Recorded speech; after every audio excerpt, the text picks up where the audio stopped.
I am going to make a little thread loop for when you're going to have a hook and eye, and you don't want the metal part of the eye on the one side.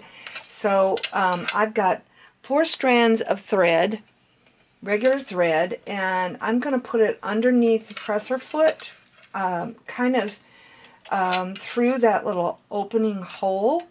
I'm going to set my machine up for a zigzag stitch of about 1 and then a half.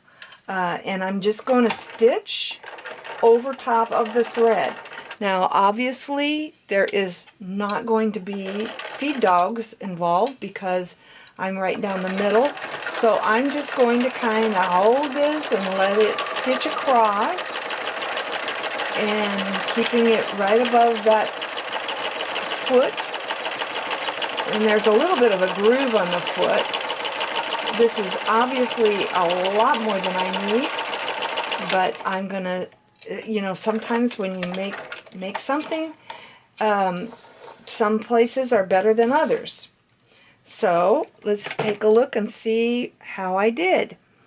Very good, very good. Can you see that? I think I'm too close. Do you see?